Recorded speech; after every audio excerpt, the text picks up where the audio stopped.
né? Então, estão disponíveis no mercado, mas ainda não tem essa acessibilidade.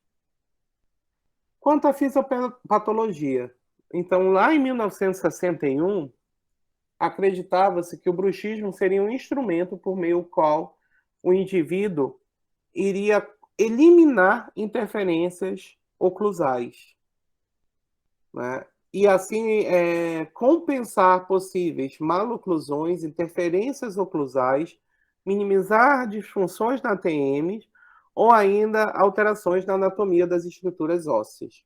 Isso lá em 61, gente.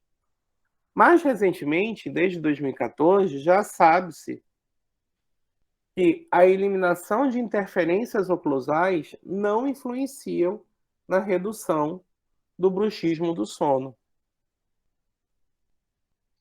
né? Então, e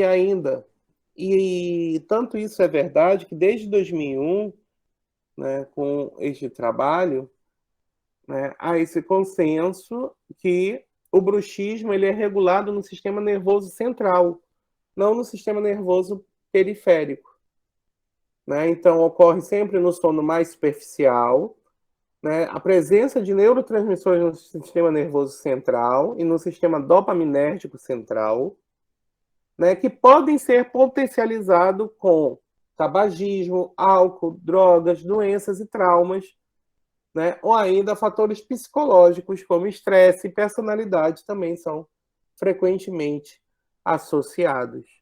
Mas ele é de origem central e não periférico. Não adianta eu fazer correção, ajustes oclusais, né, ou até mesmo um tratamento ortodôntico a fim de se evitar bruxismo. Ele vai continuar acontecendo, já que ele é de origem central e não periférico.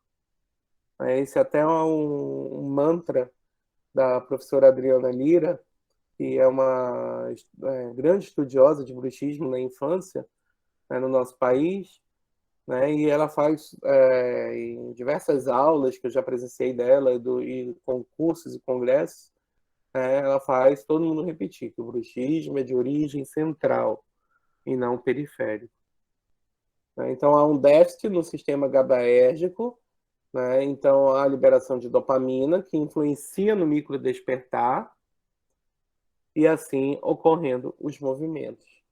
Então, em contrapartida, que é outro mito, o bruxismo ele não altera o sono e não traz prejuízo do sono.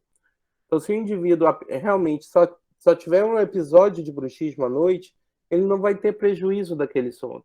Ele pode até acordar mais cansado ou com a face dolorida, mas é em razão da atividade muscular que ele teve durante o sono, mas não que ele não tenha descansado o suficiente,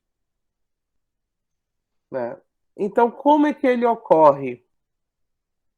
Há um aumento da atividade do sistema nervoso simpático, isso dura aí em 4 minutos. Isso faz com que haja um aumento da atividade cortical, assim, um aumento da frequência cardíaca e levando ao aumento do tônus muscular, que é quando inicia-se os movimentos repetitivos, né, causando barulhos, né, e aí sim sendo notado pelos pais. Como consequências, né, são pacientes que podem apresentar desgastes dentários ou fraturas, destruição do periodonto de sustentação, mobilidade dentária, considerando a dentição decídua, dor e limitação nos movimentos mandibulares, hipertrofia do masseter, hipertonicidade e sensibilidade nos músculos mastigatórios e cefaleia ao acordar.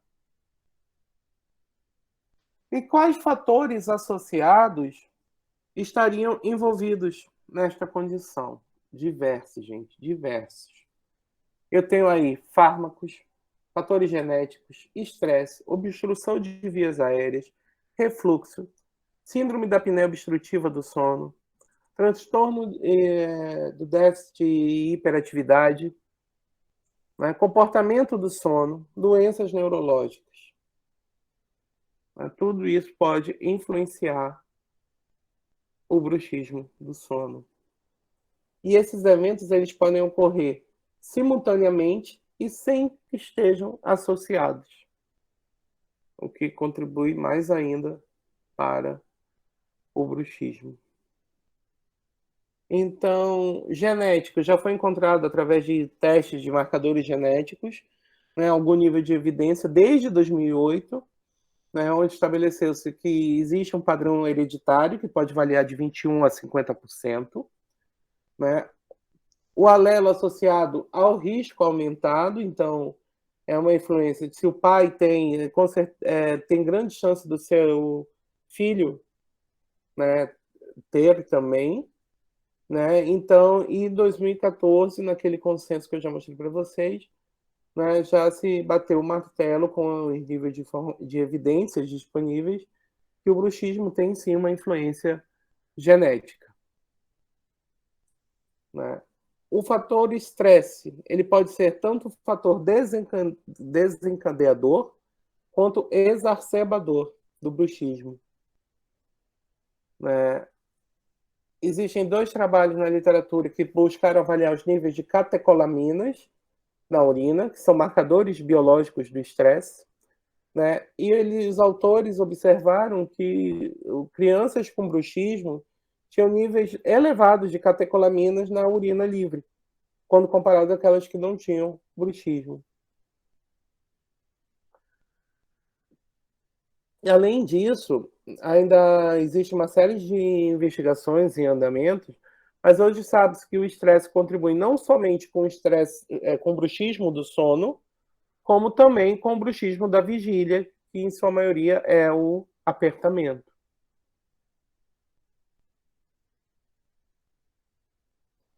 Então a gente tem que ter muito cuidado ao afirmar que estresse é fator causal de bruxismo do sono.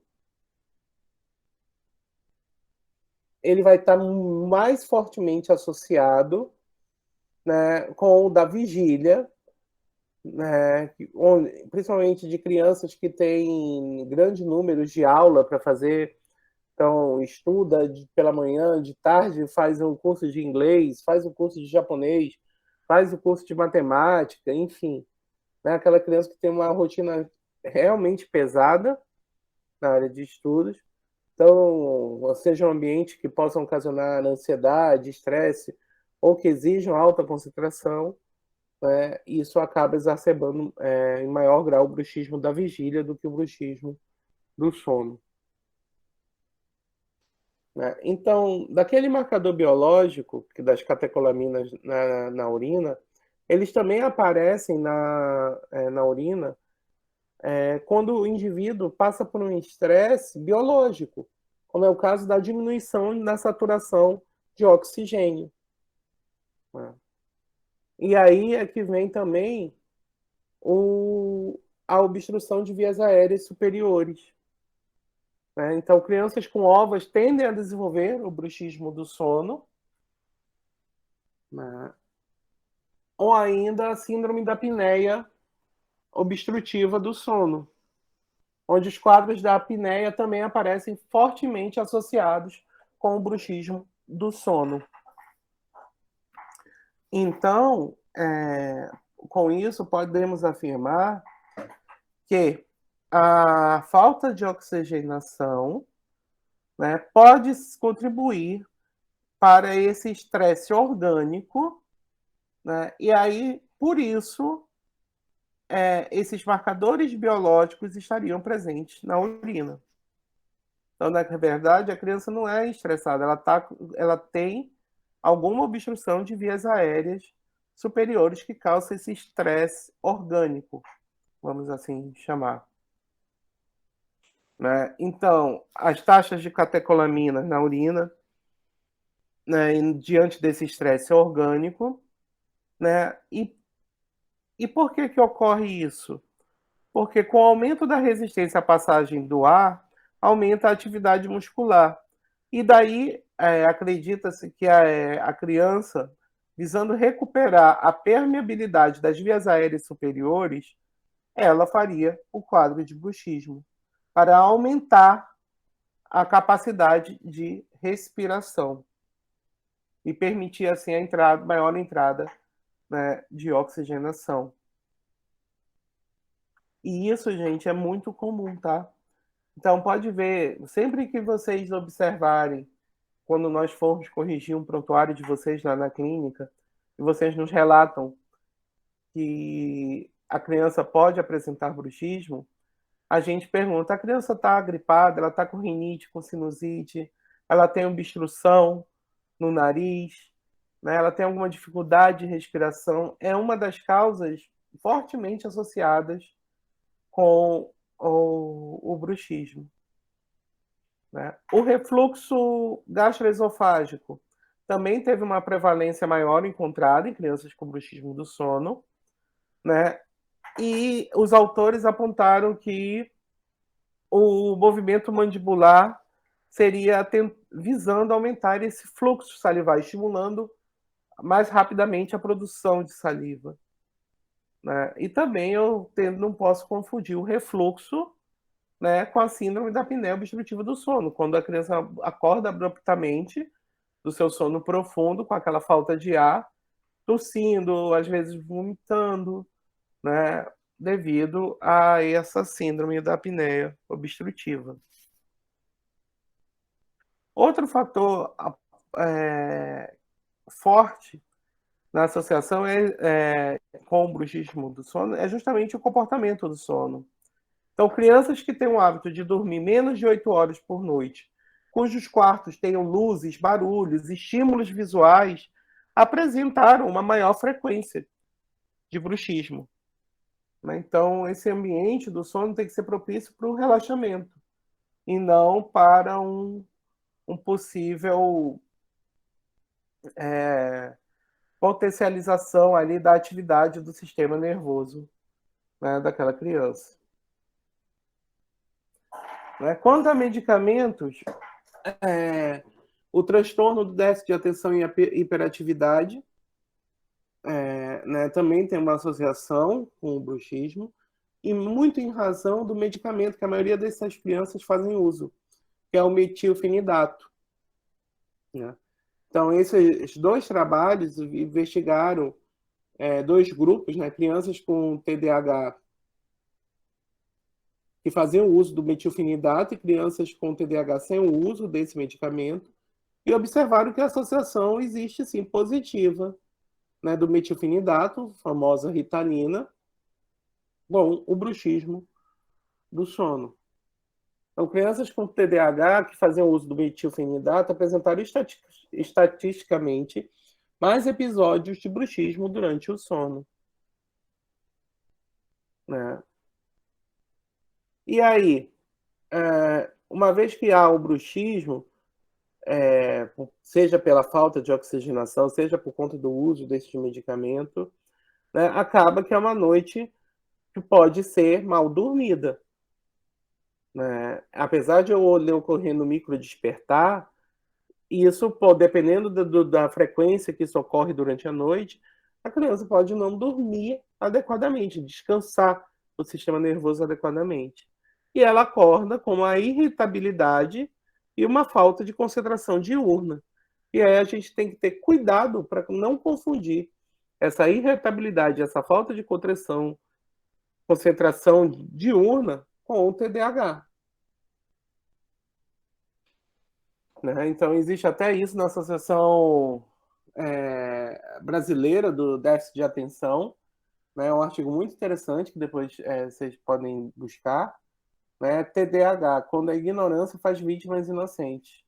Às vezes a criança teve apenas uma noite mal dormida, ou então faz o bruxismo do sono por repetidas vezes durante a noite, por alguma obstrução de via aérea superior, né? E assim não consegue repousar adequadamente e acaba sendo taxado, entre aspas, né, de ser portadora de TDAH. Então a gente já viu a associação positiva da Ritalina, que é o metilfenidato. Só que em outros trabalhos, né, buscando crianças com paralisia cerebral, né, que sua maioria, como a gente falou lá na aula da Pré-4 para vocês, fazem uso de anticonvulsivantes, né? E aí, numa das pesquisas, buscaram avaliar as crianças portadoras de epilepsia que faziam uso do barbitúrico, né, como anticonvulsivante, que é o famoso Gardenal, E o outro grupo seria todos os outros anticonvulsivantes. E o que os autores encontraram, né, um aumento significativo da frequência do bruxismo durante o sono daqueles que faziam uso do barbitúrico, né, o famoso Gardenal. Então, atualmente, o nosso nível de evidência nos permite apontar esses dois fármacos como correlação positiva para o desenvolvimento do bruxismo do sono, né? Em contrapartida, os demais anticonvulsivantes reduziam os episódios de bruxismo do sono, né, quando comparado ao barbitúrico.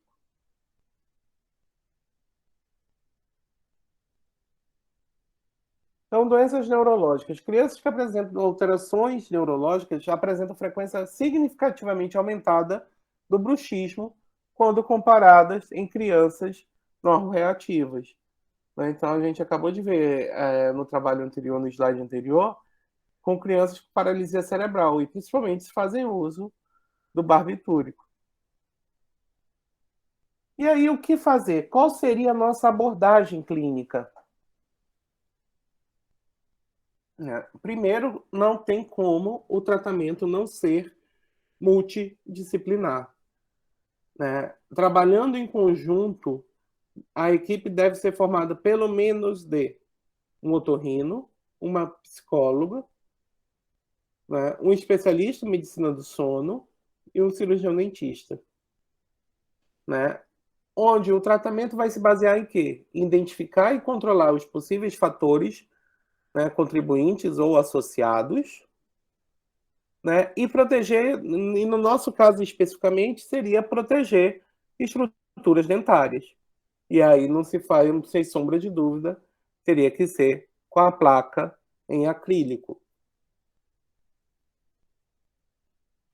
Então aqui é uma imagem de uma placa que foi feita na nossa clínica. Então, ela usa os grampos que vocês viram na ortodontia. Né? É colocado um disjuntor palatino para que essa placa acompanhe e dure um pouco mais, para acompanhar o crescimento da arcada dessa criança. Tá?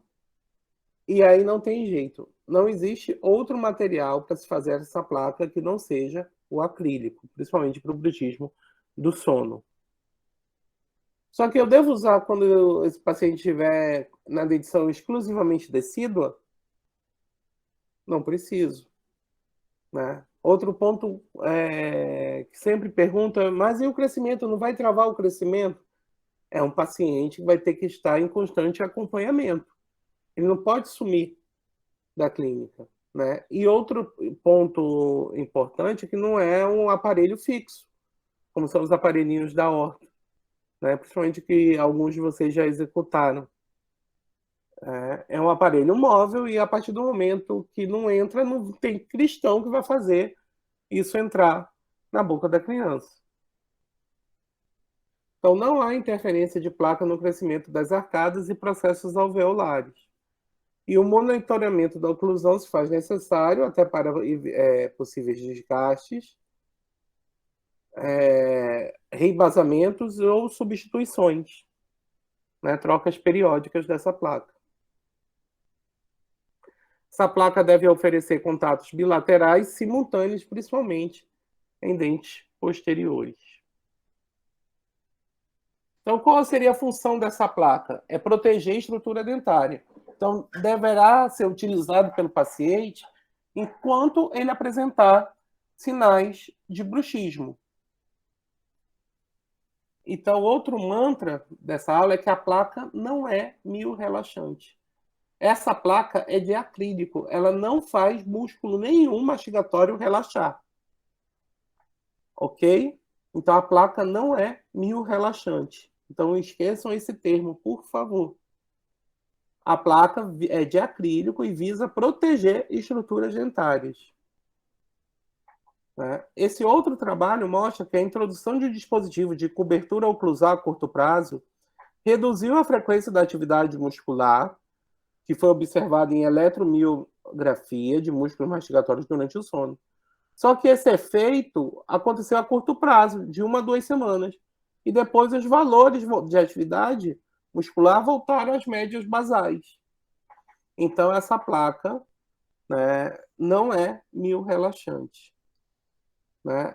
Existem outros trabalhos que mostram que a introdução do dispositivo aumentou o número de eventos num primeiro momento, para que depois se estabilizasse e diminuísse. Então, ora, se ela é capaz de aumentar o número de eventos, ela não tem a capacidade de relaxar músculo nenhum. Então, a utilização da placa é sempre em idade oportuna, né? Normalmente deve ser utilizada por crianças normoreativas, que rangem os dentes apenas durante o sono. Né? O desgaste de estruturas dentais não costuma ser tão intenso a ponto de prejudicar a saúde dental. Então, se ela não tiver nenhuma doença periodontal, nenhuma lesão de cárie, né? Não são as lesões do bruxismo que vai contribuir para tal.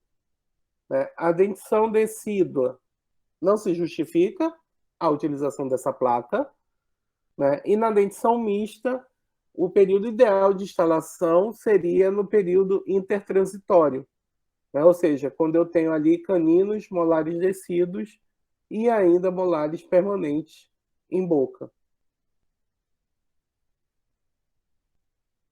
E em que parte do dia eu vou utilizar a placa? Acredite, a gente ouve muito essa pergunta. Ora, se o bruxismo é do sono, ele vai usar a placa durante o sono. Né? Isso fica óbvio. Né? Mas às vezes a gente pode se deparar com perguntas desse tipo por parte dos responsáveis. Né? E as placas de silicone ou acetato? Né? Elas não são indicadas para bruxismo, pois podem aumentar a pressão intracapsular, né? E pode ainda gerar desgaste por abrasão no esmalte e ausência de saliva. Então, causa um ressecamento das superfícies dentárias. Né? A criança, ao invés de vai proteger a estrutura dentária, num primeiro momento, sim. Só que a criança vai tentar apertar tanto, como se fosse um chiclete, né, que vai aumentar essa pressão da cápsula, a nossa ATM, né, e sem contar que vai causar o desgaste mais rápido dessas placas. Né, e ainda podendo que a criança desenvolva futuramente um bruxismo até mesmo de apertamento em determinadas situações. Então a gente deixa ela um pouquinho de lado, tanto a de silicone quanto de acetato. Né? E será que o bruxismo teria impacto na qualidade de vida dessas crianças? Então esse é um trabalho bem interessante, né, que avaliou um estudo de caso-controle realizado com 61, sendo 21 casos e 40 controles, pré-escolares de 3 a 6 anos de Nova Friburgo, onde foi avaliado cárie dentária, desgaste dentário, problemas respiratórios e maloclusão. Né? E um dos apontamentos dos autores é que o bruxismo não causa impacto negativo na qualidade de vida da criança, né? Principalmente quando elas estão exclusivamente na dicção decídua. Mas e aí, será que criança causa bruxismo?